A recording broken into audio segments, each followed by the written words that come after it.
নাচৰ যোগেদি আমি এতিয়া চাহ গছজোপা দেখাম মানে চাহ বাগানত যেনেকৈ চাহ গছজোপা থাকে সেই চাহ গছজোপা আমি নাচৰ যোগেদি দেখাম আকৌ নাচৰ যোগেদি আমি দেখাব বিচাৰিছোঁ অসমৰ মেপখনো আমি নাচৰ যোগেদি দেখাম বেলি যেতিয়া ৰাতিপুৱা ওলাই আহে তেতিয়া যিটো দৃশ্য সেই দৃশ্যটো আমি ঝুমৰ নাচৰ যোগেদি দেখাবলৈ আমি চেষ্টা কৰিছোঁ। প্ৰথমতে ধন্যবাদ জনাইছোঁ আপোনালোকক আৰু আপোনালোকৰ চেনেলৰ যোগেদি অসমবাসী ৰাইজক আমি আহ্বান জনাইছোঁ আপোনালোকে 24 তাৰিখে আহক আৰু আমাৰ ঝুমৰ নৃত্যটো উপভোগ কৰক। প্ৰস্তুতি খুব ধুনীয়া। আমি ইতিমধ্যে আমাৰ LOC পৰ্যায়ত আমি ট্ৰেইনিং যিটো আছিলে সেইটো হৈ গ'ল। তাৰপিছত আমি ডিষ্ট্ৰিক্ট পৰ্যায়ত কৰিলোঁ, ডিষ্ট্ৰিক্ট পৰ্যায়তো হৈ গ'ল।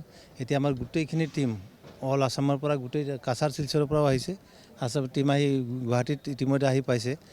অহাকালি মৰ্ণিং আমি 9টা বজাৰ পৰা ফুল পেজত আমি ইয়াত ৰিহাৰ্চেল কৰিম।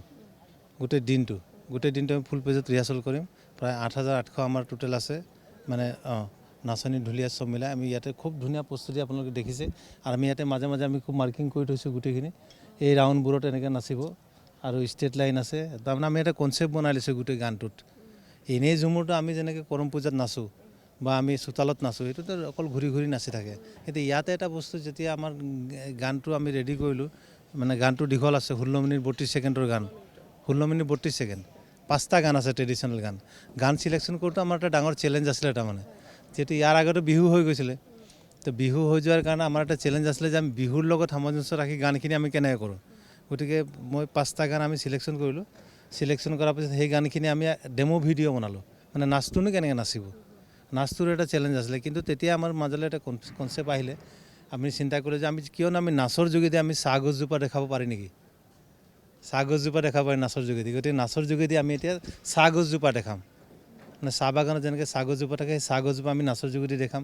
নাচৰ যোগেদি চাহ গছজোপাৰ মাজত যিবোৰ চিৰিজ গছ শাৰী চিৰিজ গছ থাকে সেই চিৰিজ গছকেইটা দেখাম আমি। আকৌ নাচৰ যোগেদি আমি দেখাব বিচাৰিছোঁ অসমৰ মেপখনো আমি নাচৰ যোগেদি দেখাম। আৰু এটা বস্তু কৰিছোঁ কি আমাৰ যিহেতু অসমখন বেলি উঠা দেশ বুলি কয় বেলি যেতিয়া ৰাতিপুৱা ওলাই আহে তেতিয়া যিটো দৃশ্য সেই দৃশ্যটো আমি ঝুমৰ নাচৰ যোগেদি দেখাবলৈ আমি চেষ্টা কৰিছোঁ। গতিকে ৰাইজে বহুত ভাল বস্তু এটা পাব, বহুত ভেৰাইটিজ এটা আছে আৰু আমাৰতো খুব গৌৰৱ আমি অনুভৱ কৰিছোঁ, খুব ভাল লাগিছে। যিহেতু আমাৰ চাহ জনগোষ্ঠী আদিবাসী যিটো সমাজ এই সমাজটো ব্ৰিটিছৰ পৰা এতিয়ালৈকে 200 বছৰ হৈ গ'ল। 200 বছৰৰ পিছত আমি এনেকুৱা এটা সুযোগ পাইছোঁ। আমি ধন্যবাদ দিছোঁ অসমৰ মাননীয় মুখ্যমন্ত্ৰী ডক্টৰ হিমন্ত বিশ্ব শৰ্মা ছাৰক, আমাৰ কালচাৰেল মিনিষ্টাৰ বিমল বৰা ছাৰক। তেখেতলোকে যদি সুযোগ নিদিয়া হ'লে আমাৰ ঝুমুৰটো চোতালতে থাকি গ'লহেঁতেন, বাগানৰ মাজতে থাকিলেহেঁতেন। তেখেতলোকে সুযোগ দিলে, সুবিধা দিলে আৰু মোক এটা গুৰু দায়িত্ব দিলে যে এই বস্তুটো কনচেপ্টটো আগুৱাই নিবৰ কাৰণে। তাৰ কাৰণে মই বহুত সুখী আৰু ধন্যবাদ জনাইছোঁ। নিশ্চয়কৈ প্ৰশংসনীয় পদক্ষেপ বুলি ক'ব লাগিব। যিহেতু আপুনি ক'লে চোতালৰ পৰা বাগানৰ পৰা আহি এতিয়া প্ৰধানমন্ত্ৰীগৰাকীৰ আগত তেওঁলোকে নৃত্য প্ৰদৰ্শন কৰিব আৰু বহুতৰ বাবে এটা সপোন যেন দিঠকত পৰিণত হৈছে। নিশ্চয় এইটো এটা ডাঙৰ সপোন আৰু এটা জাতিৰ কলা কৃষ্টি জীয়াই থাকিলে যেনেকৈ জাতিটো জীয়াই থাকে এই ঝুমুৰটো যেতিয়া হৈ যাব ইয়াৰ পৰা আৰু 400-500 বছৰলৈকে আমাৰ কলা কৃষ্টি আমাৰ ভাষা একদম পূৰা ষ্টাব্লিছ হৈ থাকিব। আজিৰ পৰা 200 বছৰ পিছতো কোনোবা চাব বিচাৰে যে এনেকুৱা এটা জনগোষ্ঠী আছিলে বা আছে, এই জনগোষ্ঠীৰ নৃত্য এইটো, ভাষা এইটো। গতিকে ইয়াত এই জাতিটোক ষ্টাব্লিছ কৰা এইটো এটা প্লেটফৰ্ম। গতিকে আমাৰ গোটেই নাচনী ঢুলীয়াখিনি বহুত কষ্ট কৰি আছে আৰু আমি এই সুযোগটোক মানে আমি 100% দি আমি ছাকচেছ কৰিম। আমাৰ এটা ফুল কনফিডেঞ্চ আহি গৈছে। থিমটো ভাবোঁতে নিশ্চয় বহুত কষ্ট হ'ল চাগে।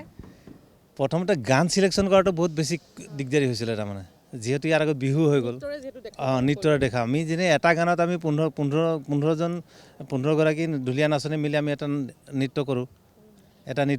ইয়াতো 8,000 8,500 এতিয়া 9,000 ওচৰা-ওচৰি হ'ব।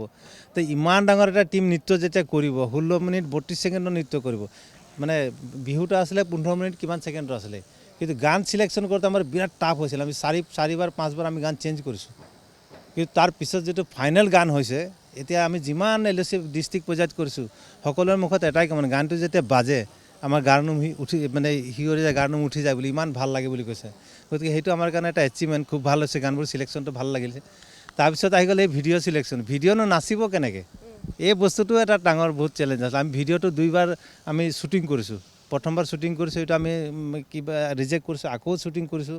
এনেকৈ কৰি ফাইনেলি এইটো যিটো ভিডিঅ' হৈছে খুব ভাল পাইছে আৰু আশা কৰিছোঁ এইটো তাৰমানে এটা ষ্টাব্লিছ বস্তু হৈ থাকিব।